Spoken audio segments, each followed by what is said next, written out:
everybody here at the school has a higher expectation of success. You've always brought that into your business. I'm blessed to be a partner in some of those businesses. I watch you take people that don't think, they limit their, let's say, self-image. You increase the way they feel about themselves. How important is it to have these high-level people elevate everybody? Yeah, it's great when...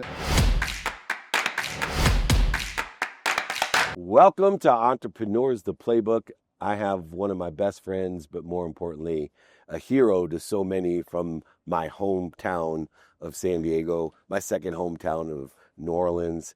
His name's Marshall Faulk. He's a Hall of Fame football player, but I know him as a business mentor. He teaches so many people around the world about engineering wealth. He's the one that taught me, Dave, you can make money, man. You've always been able to make money, but let me teach you how to engineer wealth.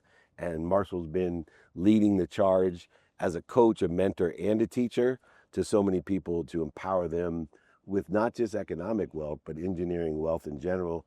Welcome to the Playbook, my friend, Marshall. Thanks for having me, man. How you doing? I'm amazed. I am so pleased to be here. Super excited about what you're doing and who you teamed up here in Colorado. Obviously, everybody knows you know how to coach football. They know you know about being a running back. But because this is the playbook to success, I'm more interested in why you came here and what you really want to teach beyond football.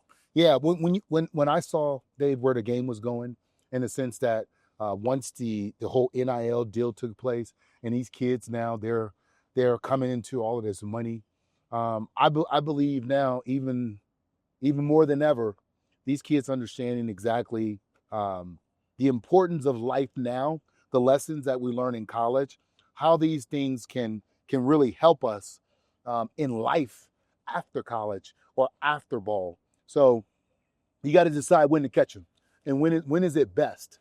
And because I've been so successful, not just on the field but off the field, what I wanted to make sure is that how do I give this back? How do I reward these kids with the gifts that I was given, or the dummy tax, that I paid, to make sure that they don't have to pay it?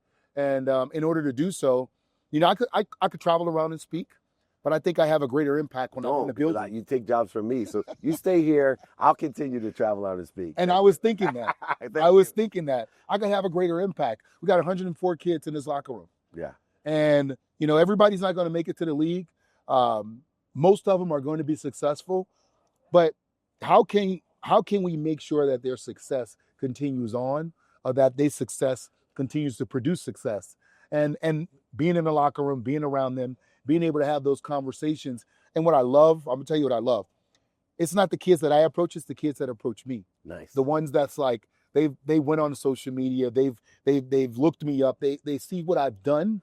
And then they come to me and say, hey, coach, you mind if we sit down and talk about this, and this? I have these questions. And I love that these kids are so progressive in the sense that they'll reach out and ask for it. And it's showing that not only are they, they're better athletes, they're playing a safer game, but I think just overall as an individual, like they're just better than us. They have more than we have. And that's what we want to do, make sure we give them all the things that we have so they can be better than us. What I love is two things. One, every generation that goes by has the same complaint about the new generation. They're all lazy and they're all entitled. Mm-hmm. This has been going on since the 17th century. There's no grandparents or parents that don't say that about the kids. And I'm blessed because I do the other side of what you do, which is travel around, speaking everywhere, empowering kids. Was in Indy this week, Minnesota this week, San Diego, two of your hometowns. And I was thinking to myself, man, our bench is deep. Like everybody's worried about our future. I'm not worried about future. I'm worried about our past. The guys that are incompetent like me that had to pay the dummy tax. These kids are on it. One of the distinctions that you've made of having a deep bench is you came back to college football not only to have a direct impact, but there's the resources now. You playing at San Diego State and my friends that played at Washington and UCLA, and those schools are big, but they didn't have nearly the resources off the field to make sure that out of the 140 kids, let's say 14 make the league, well, the other 126 are going to be professional in something else. Yeah. And the thing about it, when you look at the resources that they have for them, What I love is how, here in Colorado, the alumni, how they invest in those kids, and they're having conversations with what it's like to be successful in other businesses and other entities. I had this kid that when I got here in the spring, I was probably one of my hardest working kids. But over the time, he had too many concussions, and he had one in the spring, and we found out like, man, Charlie won't be able to be with us. He had to call it quits. Literally, we just found out. He wants to be a dentist. Oh, He passed the test. He did all the things that he needed to do, and that kid, if you watch him practice, you watch him play, you knew that, okay, he might not be as talented and he might not be successful in football, but whatever he does, he's going to be successful in right there. Took his exams, and we found out a couple of weeks ago that he passed. What's so nice is you're as proud about that as Oh, yeah. the kids that are up for the Heisman Trophy or going to go into the league. And part of that is just having perspective. It's not just you, it's the coaches here have a Hall of Fame perspective. You've played the game not just at the highest level, but at the highest level of the highest level. And I know, both working within the context of the Hall of Fame. Even in the Hall of Fame, there's a hierarchy, right? There's the certain levels of guys, and you are at the highest hierarchy of the Hall of Fame. But yet here, you have these guys teaching greatness. Warren Sapp, prime time, and you. But that feeds not just the players, it feeds the people that work with you, the staff. Everybody here at the school has a higher expectation of success. You've always brought that into your business. I'm blessed to be a partner in some of those businesses. I watch you take people that don't think, they limit their, let's say, self-image. You increase the way they feel about themselves. How important is it to have these high-level people elevate everybody? Yeah, it's great when the people underneath understand that the people above is not creating and wanting to be exclusive, that they want to be inclusive. And we want to teach you, like we want you to understand that the path that you're on was our path. And a lot of times what these kids forget is that they think that they're the only ones having a hard time who have it tough. Yeah. And so when I'm sitting down and I'm talking to them and I'm like, hey, here's where I'm from. And they look at me like, wow. I'm like, yes, distance traveled is everything. Yeah. You just got to remember that every once in a while, you can look in the rearview mirror. You can't go forward looking in the rearview mirror the whole time. Right. And so as they start to understand, and they don't allow how they grew up, because they didn't get to choose that. You don't get to choose your parents. You don't get to choose how you grow up, but you get to choose how you move forward. And this, once you make it here, you've left a lot behind. And now it's time to go out and make it so you can go back and take care of people. Which you've done. And that's what we want. That's what this is all about, Dave. Yeah. It's all about, I've gone back, and I continue to go back to help people in the communities that I grew up in, the communities that I lived in. And now it's time to help people to get out and help their communities. It's like it's the compound effect of knowing people and meeting people and networking, and how you continue to give information, but how do you disseminate that information? A lot of great players, great coaches, and great people like yourself, you think about the humility that they have, and there's no one there to tell the stories about the true humility. And even I saw Scott Boras when we were going to the MLB All-Star game, taking the red eye, rushing off the plane, walking up. As the escalator's going, he wasn't going to just stand on the escalator, walking up. One of the things, I was just in Indianapolis with Angelo Pizzo, who did Hoosiers and Rudy, Brian Neal, the head of the referees in the NFL, Paul Powell, and others. And they told the story about what impressed them about Marshall Faulk. And it was that you were there. I asked if you would help this group of entrepreneurs, and you took the red eye, middle seat, I think it may have been Spirit Airlines, to give you humility. Specifically, and never told anyone, by the way. I only know that because I know the person who booked the flight, and she's amazing. But the humility to do these things, how important today with these kids is understanding, you're either humble or you're about to be, as you see some of the players go on and don't have that humility, and they end up having to pay the dummy tax. Yeah, humility escapes them in a sense. They don't really understand. So we package it as character. Understanding that your character is everything. And one of the things that, in order for us to have the friendship that we have to not only understand each other's character, but our own character. And we decide how we want to show up, not just show up for us, but show up for each other. And when you do that, all the other ancillary things don't matter. When I tell you, hey, Dave, I'm going to be somewhere, how I get there doesn't matter.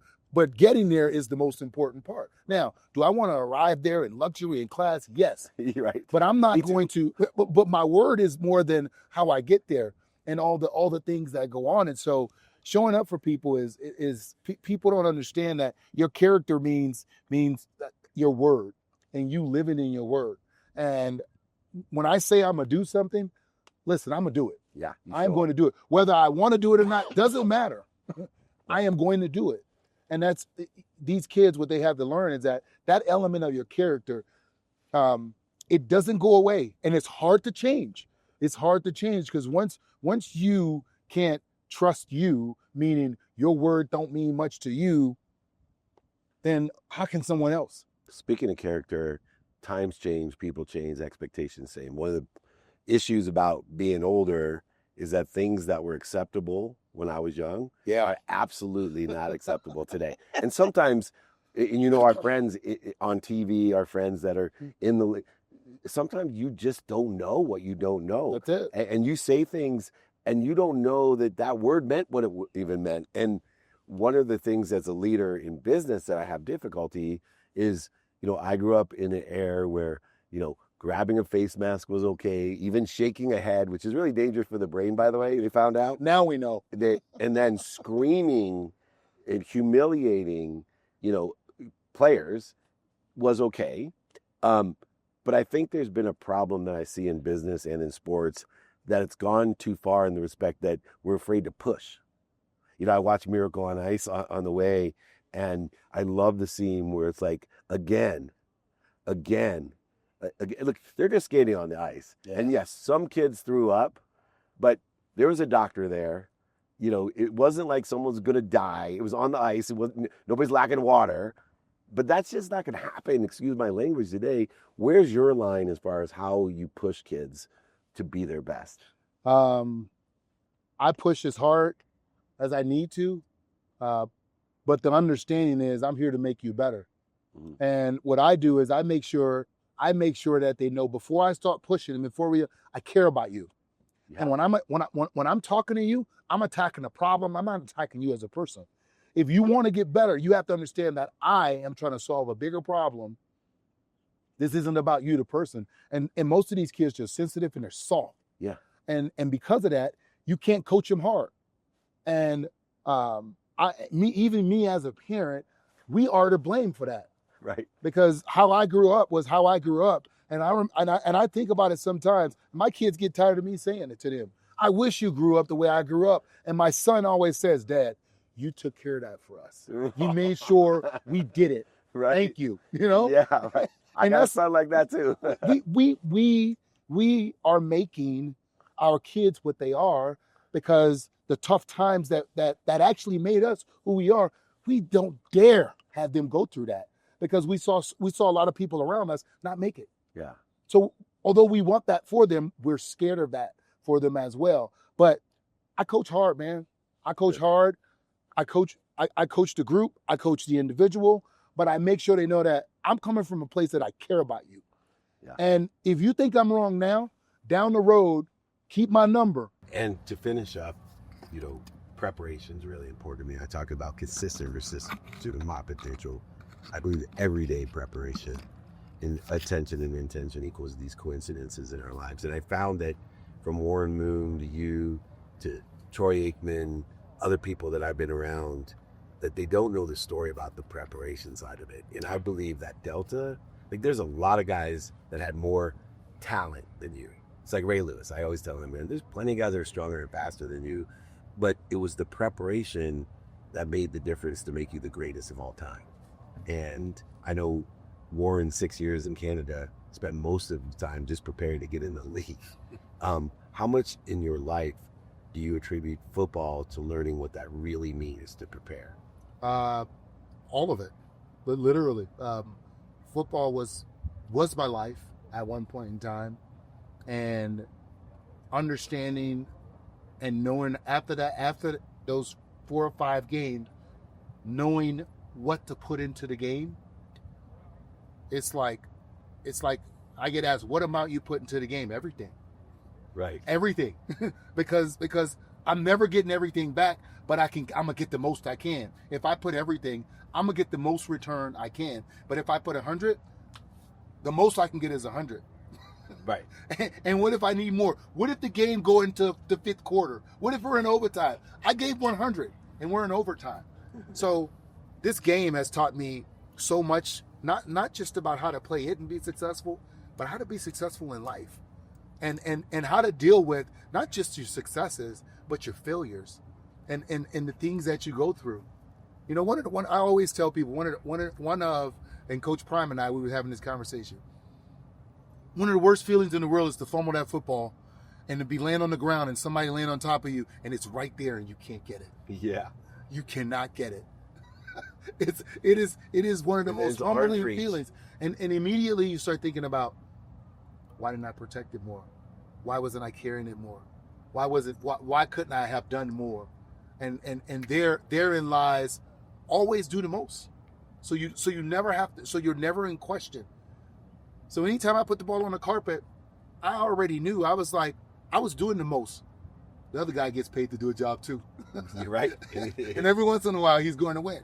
Yeah. And that's a humbling and important lesson. One of the things I learned in football as a below average college football player, and truthfully, but I always did my best.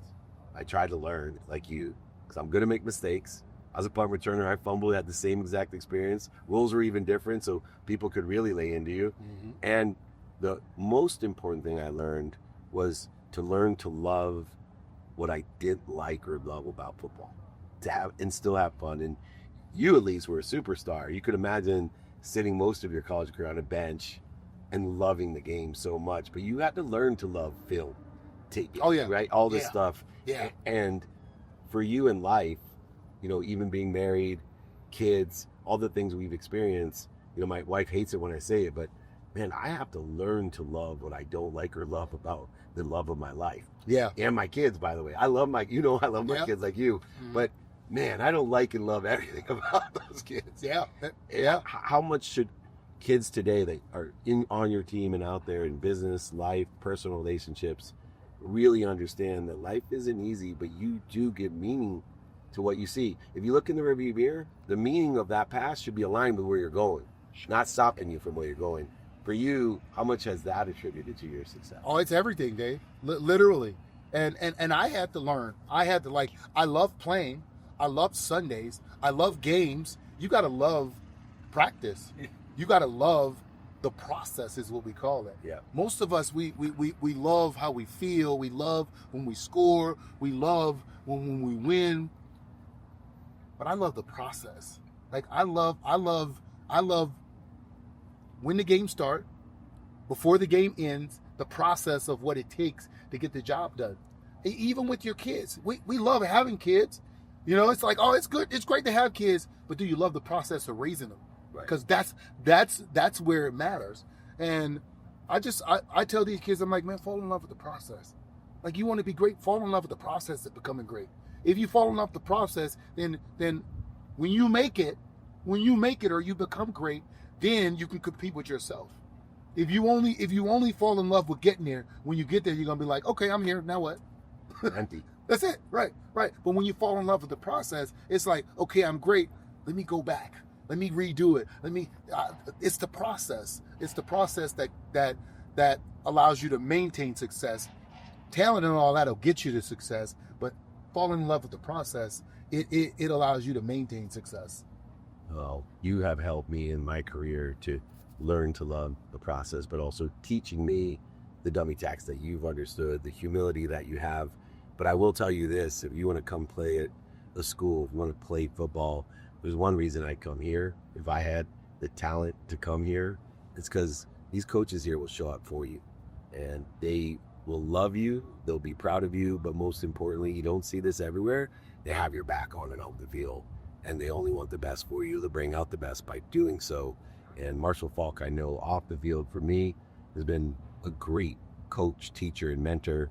Can't wait to see what you do on the field with these kids, and then have the greatest joy in life, which is to watch the success of the kids that are come up through here and from you. And that's the greatest joy, to elevate others, to elevate yourself. And you've been doing it, man. Thank you for taking the time and always showing up for me. Nah, man, thanks for being here. Appreciate you. Love you, brother. I love you too. The incredible Hall of Fame running back coach here at the University of Colorado, the king of financial literacy and empowerment, my friend Marshall Faulk.